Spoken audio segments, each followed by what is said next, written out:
Siaran kami pagi hari ini di live Instagram kami yaitu Tiara Ditungan. Narasumber kami sudah ada di studio, pendengar kita akan sapa terlebih dahulu. Assalamualaikum warahmatullahi wabarakatuh, Ustaz. Waalaikumsalam warahmatullahi wabarakatuh. Apa kabar pagi ini, Ustaz? Alhamdulillah, Wasna, kabar baik. Alhamdulillah. Terima kasih sudah kembali ada di studio kami untuk yang kesekian kalinya kembali membersamai pendengar setiap 21 RRI Tuban. Yang kemudian pagi hari ini tema kita sesuai dengan bulan hari ini yaitu keutamaan bulan Zulhijjah, bulan yang sudah kita lalui bersama. Begitu di hari-hari ini akan kita bahas dan akan mendengarkan bagaimana keistimewaan dan hal-hal apa aja yang ada di dalam bulan Zulhijjah ini. Nanti Anda juga bisa bergabung mendengar di pagi hari ini hingga nanti jelang pukul 6 waktu Indonesia Barat di 0356883476, bisa juga di 085196264186. Sebelum kita tanya jawab bersama dengan pendengar Ustadz, monggo boleh disampaikan materinya terlebih dahulu. Terima kasih. Assalamualaikum warahmatullahi wabarakatuh. Waalaikumsalam. Alhamdulillah alladzi anzala sakinata fi qulubil mu'minin liyazdadu imanahum ma'a imanihim. Asyhadu an la ilaha illallah wahdahu la syarikalah wa asyhadu anna Muhammadan abduhu wa rasuluh. Allahumma sholli ala Muhammad wa ala ali Muhammad kama shallaita ala Ibrahim wa ala ali Ibrahim wa barik ala Muhammad wa ala ali Muhammad kama barakta ala Ibrahim wa ala ali Ibrahim innaka Hamidum Majid. Amma ba'du. Qala Allah Ta'ala fi kitabil karim, ya ayyuhalladzina amanu taqullaha haqqa tuqatih wa la tamutunna illa wa antum muslimun. Para pendengar, Bapak Ibu, saudara-saudara yang selalu dirahmati oleh Allah, pertama mari kita panjatkan rasa syukur kita kehadirat Allah Subhanahu wa Ta'ala, yang mana Allah telah melimpahkan rahmat-rahmatnya untuk kita, sehingga dengan rahmat berupa kesehatan kita bisa belajar bersama-sama melalui RRI Tuban yang kita cintai. Mudah-mudahan kita diberikan ilmu yang bermanfaat, yang bisa membawa perubahan dalam kehidupan kita, karena dengan ilmu pada dasarnya merupakan cahaya dalam kehidupan kita. Dengan ilmu insya Allah yang akan mengantarkan kita ke surganya Allah Azza wa Jalla. Alhamdulillah, di pagi hari ini kita bisa kembali belajar bersama, dan tema yang kita akan bahas tema yang sangat-sangat bagus, yaitu keutamaan bulan Dzulhijjah. Bulan Dzulhijjah merupakan bulan haram, artinya bulan yang dimuliakan oleh Allah Subhanahu wa Ta'ala. Bulan Dzulhijjah di mana kalau kita melakukan kebaikan-kebaikan, itu akan dilipat gandakan pahalanya oleh Allah Subhanahu wa Ta'ala. Begitupun kalau kita melakukan kesalahan kita juga dosanya lebih banyak. Karena apa? Karena ini merupakan salah satu dari bulan yang dimuliakan oleh Allah Subhanahu wa Ta'ala. Sehingga di bulan Dzulhijjah itu sejak tanggal 1 Dzulhijjah sampai nanti tanggal 10 Dzulhijjah itu merupakan bulan atau hari-hari yang istimewa. Kalau Ramadan kita mengenal 10 akhir, kita berlomba-lomba untuk mencari ampunan, mencari kebaikan. Tapi di bulan Dzulhijjah ini adalah 10 awal yang utama. Jadi sebenarnya sejak 1 Dzulhijjah sampai nanti 10 Dzulhijjah itu keutamaan luar biasa. Sampai Rasulullah SAW mengatakan, kalau kita beramal kebaikan di bulan Dzulhijjah, khususnya tanggal 1 sampai 10 itu pahalanya luar biasa besarnya. Ada sahabat yang bertanya, bagaimana kalau dibandingkan dengan kita berangkat jihad fisabilillah, kita berperang di jalan Allah? Kata Rasulullah, masih besaran kita beribadah, kita beramal di bulan Dzulhijjah. Kecuali seseorang itu berangkat jihad fisabilillah dengan hartanya, dengan jiwanya, kemudian hartanya habis, jiwanya meninggal di medan perang, itu baru seimbang. Nah, melalui nasihat Rasulullah ini jelas sekali bahasanya bulan Dzulhijjah merupakan bulan yang sangat-sangat istimewa, sampai digambarkan andai kata dibandingkan dengan jihad fisabilillah, ya, keutamaan lebih utama kita beribadah, kita beramal di bulan Dzulhijjah, kecuali kita itu jihad dengan membawa harta, jiwa, kemudian kita mati di sana, harta kita habis di sana, itu baru seimbang. Untuk itu kita gunakan waktu-waktu nanti ketika kita masuk di bulan Dzulhijjah itu dengan amalan-amalan yang sudah dituntunkan oleh Islam. Di antaranya amalan-amalan yang diajarkan para ulama kepada kita di bulan Dzulhijjah, kita diperintahkan untuk banyak-banyak melakukan kebaikan-kebaikan, melakukan amal soleh. Yang kedua, kita diperintahkan untuk selalu mendekat kepada Allah, berzikir kepada Allah Subhanahu wa Ta'ala, yang mengisi hari-hari kita dengan selalu menyambung hubungan dengan Allah. Kemudian yang ketiga, amalan yang lain kalau bisa kita melakukan puasa sunnah, ya, wabil khusus yaitu pada tanggal 9 Dzulhijjah.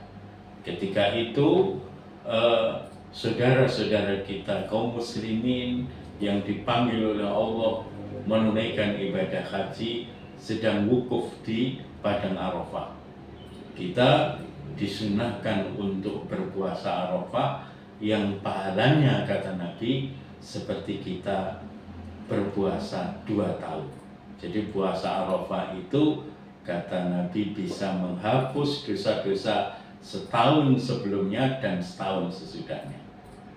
Kemudian amalan yang lain kita menjalankan yaitu sholat Idul Adha, kemudian berkorban. Itu amalan-amalan yang dianjurkan untuk kita ketika kita memasuki bulan Dzulhijjah.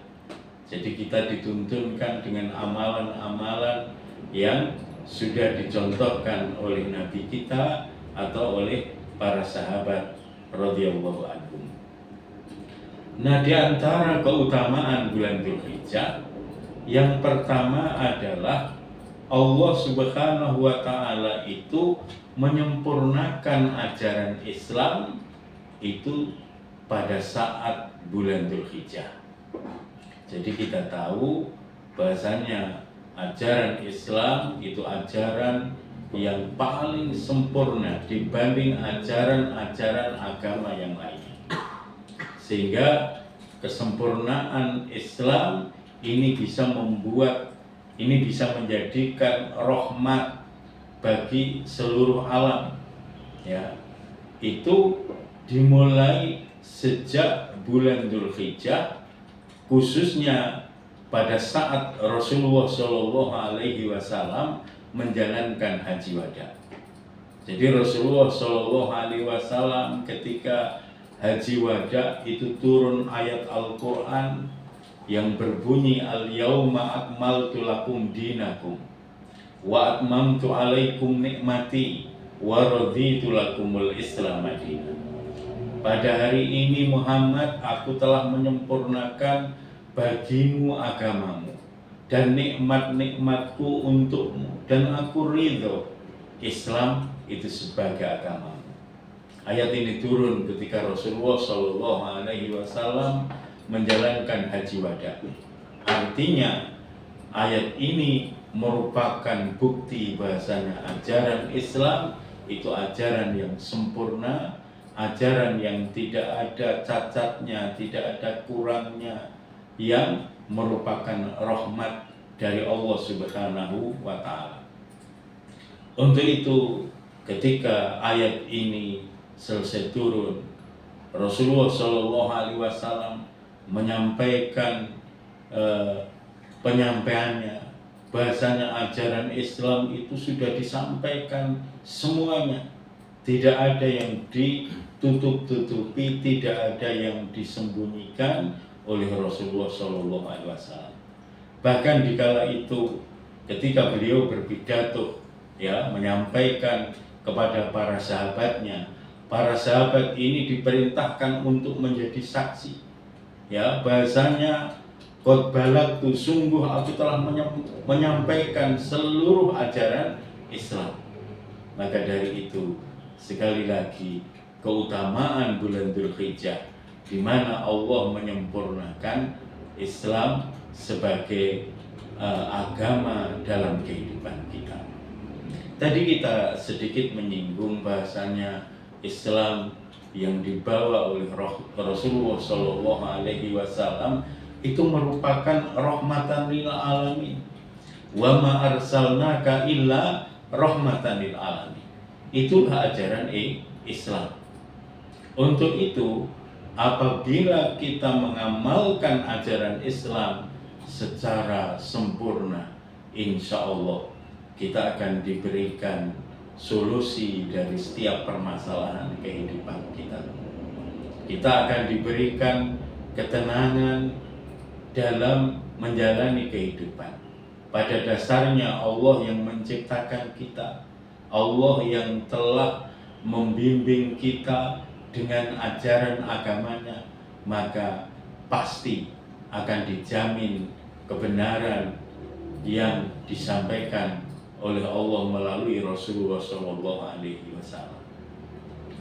Untuk itu, para pendengar RRI Tuban yang insya Allah selalu dirahmati, diberkahi oleh Allah Subhanahu wa Ta'ala, kita bersyukur kita menjadi bagian daripada orang-orang yang menerima nikmat yang sempurna, yaitu nikmat ajaran Islam. Karena apa? Dengan kita menerima ajaran Islam yang sempurna, insya Allah kita ditunjukkan barang ini benar, barang ini salah, barang ini halal haram, ini syirik, ini tauhid, semuanya sudah dijelaskan di dalam Islam. Ya. Untuk itu, di antara dosa besar bagi kita apabila kita berpaling, apabila kita menolak ajaran Islam. Tapi apabila kita menerima ajaran Islam dengan mengamalkan ajaran Islam yang ada di dalamnya, insya Allah pahalanya juga akan besar. Atau kita tidak berpaling, tapi kita merusak ajaran Islam itu dengan pemikiran-pemikiran kita.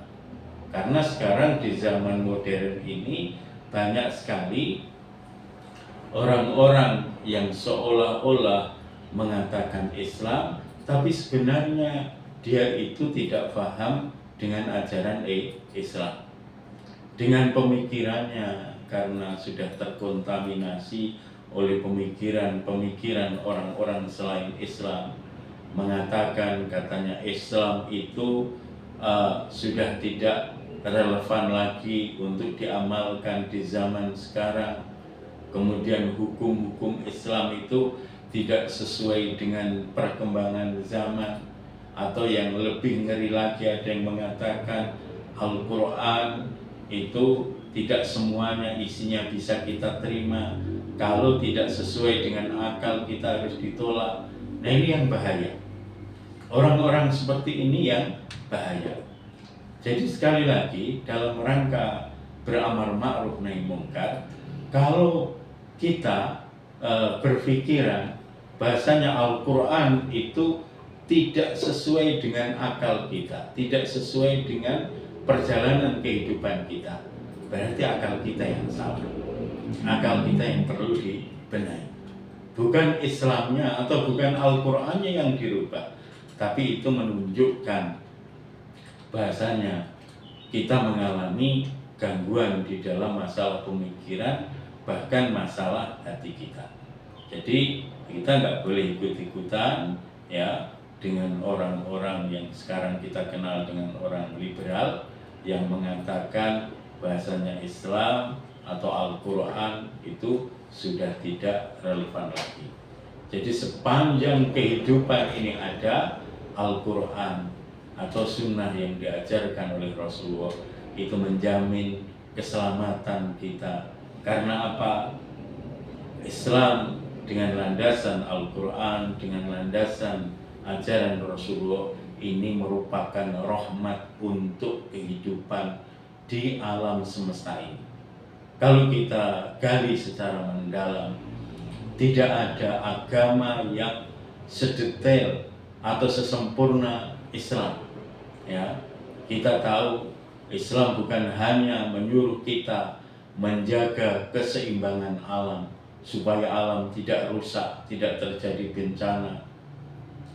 Islam tidak hanya menjaga supaya kita tetap rukun, tidak berselisih, tidak saling memfitnah, tidak saling berperang.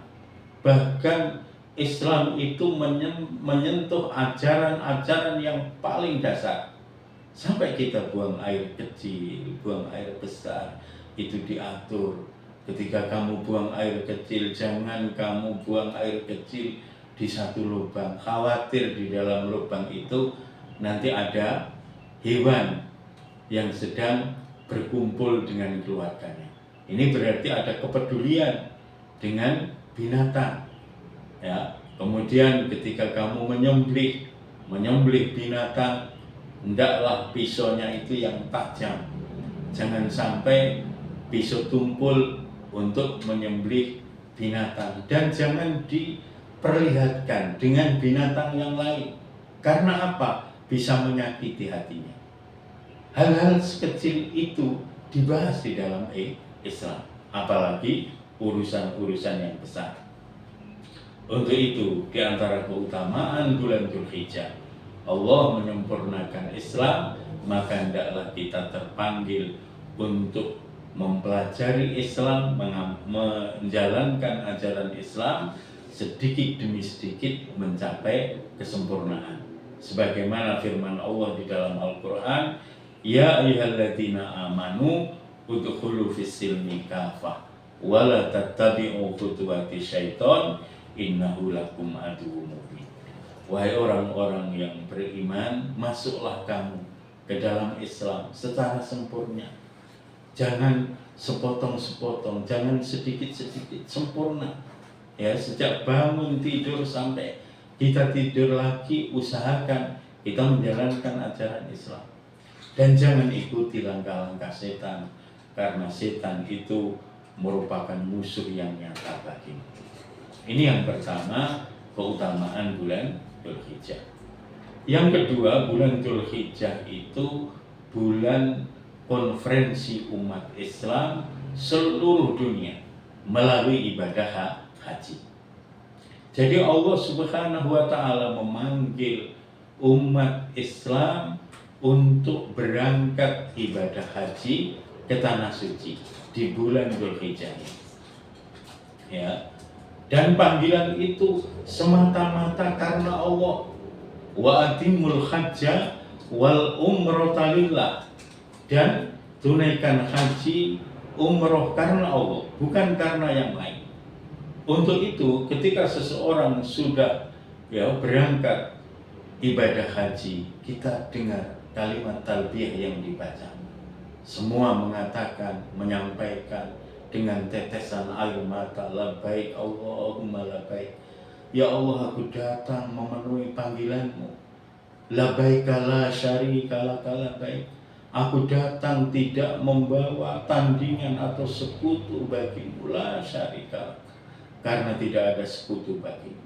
Semua dari belahan dunia manapun, talbiyah yang diucapkan sama. Kalau landasannya Islam, kalau dasarnya Islam, di sana tidak ada perbedaan organisasi A, B, C, atau di sana tidak ada ini orangnya kalau di negaranya menjadi orang-orang top, dikatakan artis dan lain sebagainya. Sama ketika berangkat ke tanah suci, menunaikan ibadah haji, menyampaikan kalimat yang sama, berpakaian yang sama, yaitu berpakaian ihram, ya, semuanya sama. Ini panggilan Allah Subhanahu wa Ta'ala. Puncaknya orang-orang yang melaksanakan ibadah haji tanggal 9 Dzulhijjah, beliau-beliau ini berkumpul di Padang Arafah, suatu tempat yang luar biasa, suatu tempat yang jikalau kita berada di sana menggetarkan hati kita semua, meneteskan air mata di sana. Karena apa? Itu tempat di mana Allah Subhanahu wa Ta'ala menyampaikan bahasanya tempat itu tempat yang mustajabah untuk berdoa. Tempat itu adalah tempat atau waktu yang terbaik untuk berdoa, sehingga tidak ada jarak antara dia dengan Allah Subhanahu wa Ta'ala. Dia datang dengan meninggalkan keluarga, meninggalkan usaha, meninggalkan apapun hanya untuk Allah Subhanahu wa Ta'ala. Itulah ibadah haji.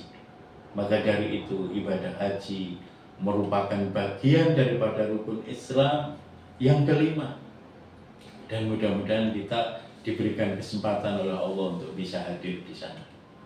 Karena apa?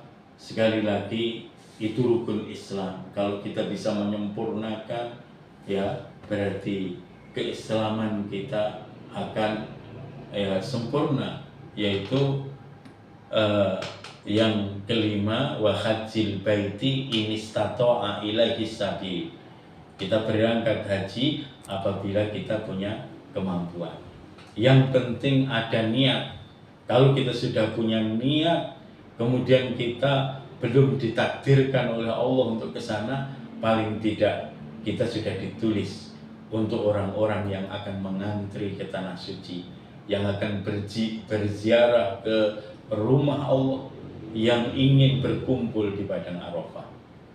Kembali pada masalah kita, yaitu keutamaan bulan Dzulhijjah, yaitu Allah memanggil kaum muslimin untuk berangkat ke tanah suci dengan menjalankan ibadah haji. Rasulullah Shallallahu Alaihi Wasallam mengatakan dalam sebuah hadis, al-hajjul mabruru laisa lahu jazaa'uhu ilal jannah. Orang yang berhaji kemudian mabrur, ya, mabrur itu diterima, tidak ada lain balasannya kecuali surga. Karena memang haji itu merupakan jihad fi sabilillah, jihad di jalan Allah. Ya, tadi sudah kita sampaikan, kita itu kadang punya anak kecil kita tinggal, kadang punya usaha yang baru dirintis kita tinggal, semuanya keluarga yang kita cintai kita tinggal. Kemudian di sana juga kita tidak enak-enakan. Orang berhaji itu capek luar biasa, ya, panas luar biasa. Tapi karena panggilan Allah, ya, rasa capek, rasa penderitaan itu berubah menjadi kebahagiaan. Bahkan mereka yang berangkat ke sana, andai kata Allah memanggil, dia akan rela mati di tanah suci. Maka dari itu ibadah haji merupakan jihad di jalan Allah Subhanahu wa Ta'ala. Untuk itu jangan sampai kita nodai. Kita berhaji pengen di sanjung-sanjung orang lain, kepengen dikatakan, oh ini Pak Haji, ini Bu Haja. Jangan. Kalau ada orang memanggil silahkan, tapi niat kita bukan untuk dunia, tapi niat kita sesuai yang diperintahkan oleh Allah di dalam keutamaan bulan Dzulhijjah. Kemudian yang ketiga, keutamaan bulan Dzulhijjah yaitu bulan Dzulhijjah ini bulan pengorbanan.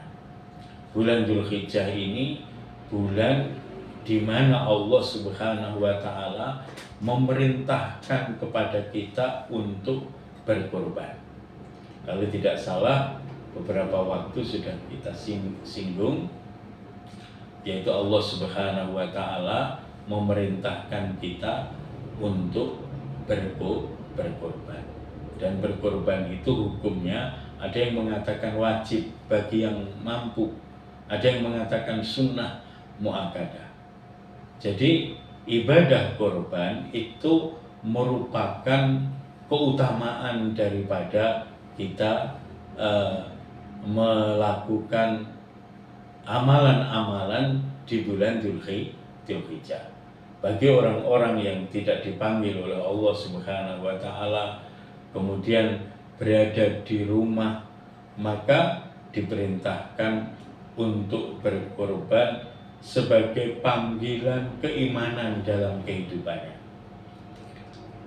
Karena apa? Allah Subhanahu wa taala berfirman di dalam Al-Qur'an surah Al-An'am ayat 162.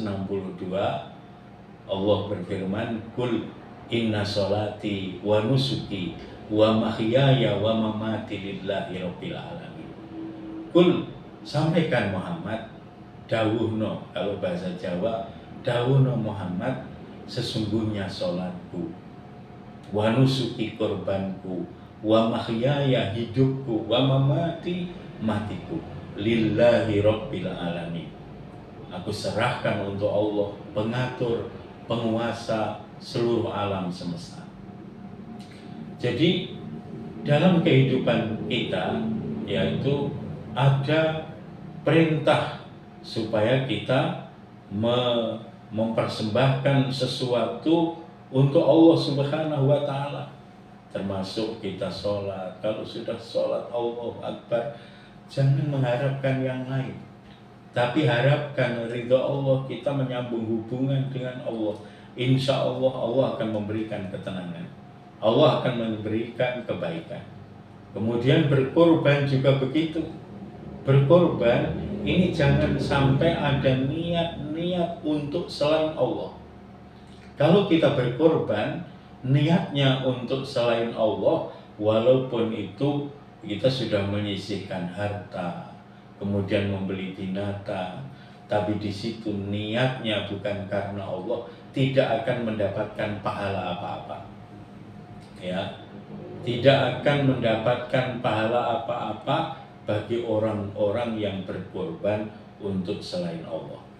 Bahkan di sebuah hadis itu dijelaskan, la'anallahu man dabaha li ghairillah.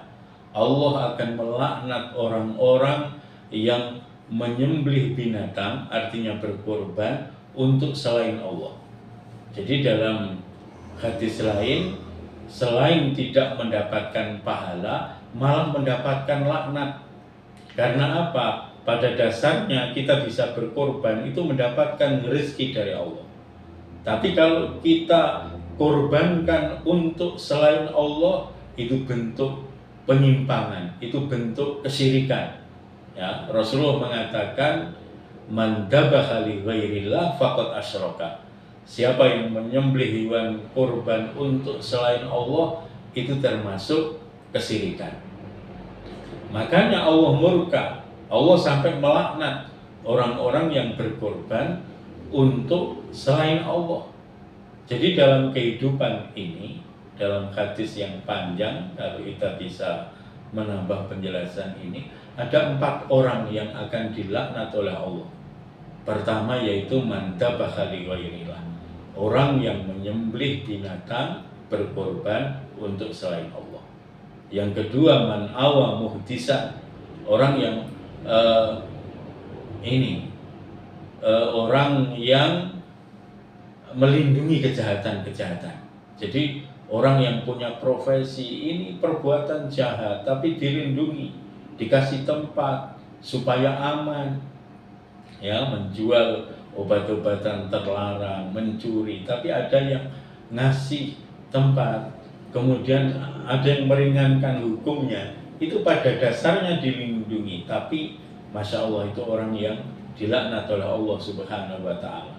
Jadi melindungi berbagai bentuk kejahatan, kedzaliman, atau merubah-rubah hukum.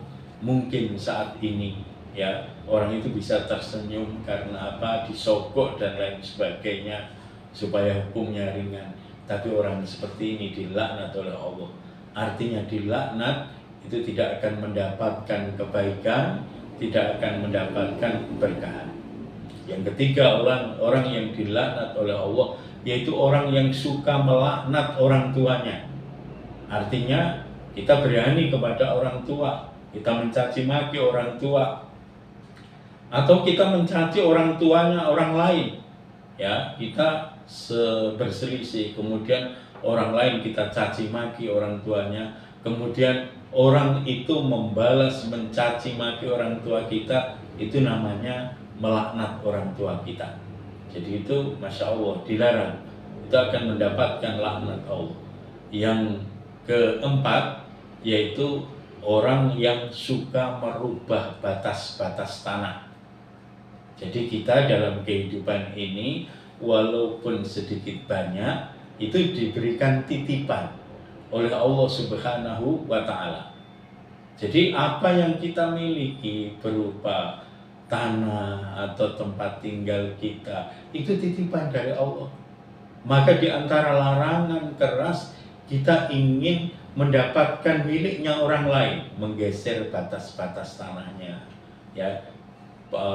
Kemudian terjadi sengketa yang banyak kan seperti itu di tengah-tengah masyarakat. Galungan sawah itu sudah kecil malah dipaculi terus. Kalau bisa dibesarkan itu berpahala, bisa dilewati, membawa hasil panen, membawa pupuk masuk, itu luar biasa pahalanya. Tapi kalau batas-batas tanah ini dirubah, artinya digeser supaya bisa dimiliki, orang-orang seperti itu akan mendapatkan laknat dari Allah Subhanahu wa Ta'ala. Jadi ini perhatian untuk kita. Pertama, orang yang menyembelih hewan kurban niatnya tidak karena Allah. Yang kedua, orang yang melindungi berbagai bentuk kejahatan. Yang ketiga, orang-orang yang mencaci maki orang tuanya. Yang keempat, orang-orang yang merubah batas-batas tanah. Kembali pada yang kita bahas tadi, keutamaan bulan Dzulhijjah itu yaitu kita diperintahkan untuk berkorban. Dan ini mengingatkan kita seorang sosok manusia yang namanya Ibrahim alaihissalam. Nabiullah Ibrahim alaihissalam adalah manusia yang luar biasa. Bukan hanya kita sebagai manusia yang mengakui, tapi Allah Subhanahu wa Ta'ala mengakui Ibrahim itu sebagai kekasihnya. Karena apa? Beliau itu diuji dengan berbagai macam ujian, cobaan sejak kecil, dibuang di gua, remaja, berhadapan dengan kaumnya, kemudian di hari tua diuji oleh Allah dengan berbagai macam ujian. Tapi Ibrahim itu selalu lolos, selalu sukses dalam perjalanan kehidupannya menghadapi ujian-ujian itu. Sehingga wajar Allah memuji Ibrahim.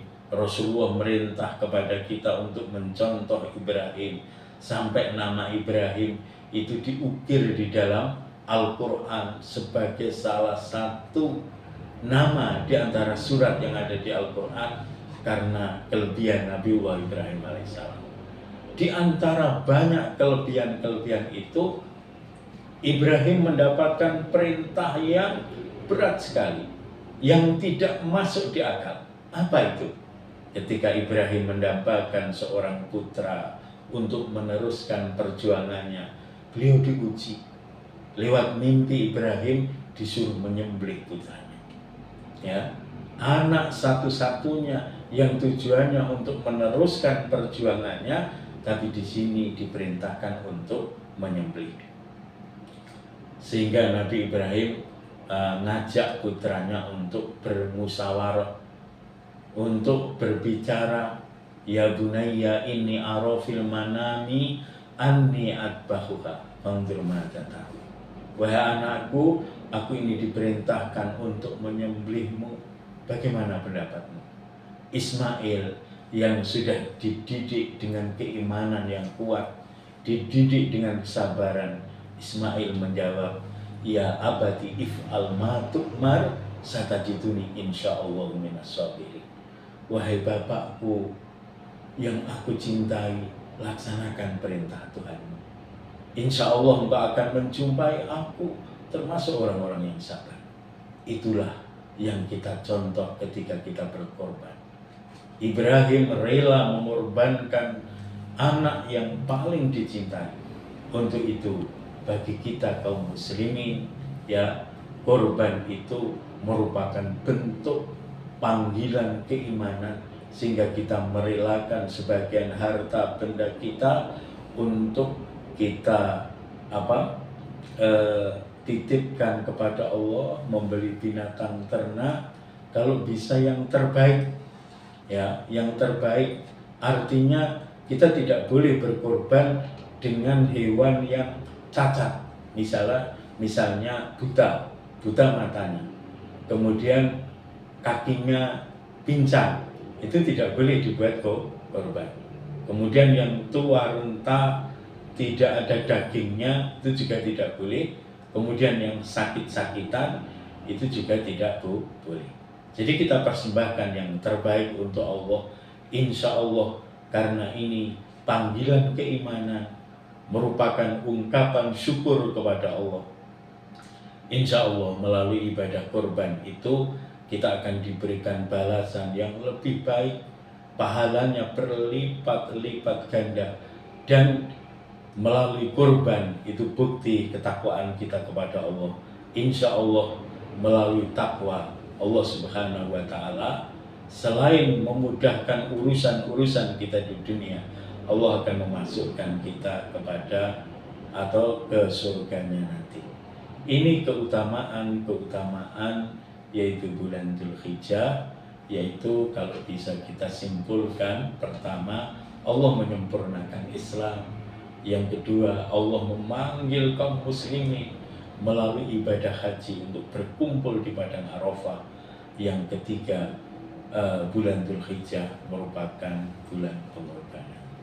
Ini yang bisa kita paparkan. Barangkali nanti ada diskusi, kita kembalikan kepada Mbak Penyiar.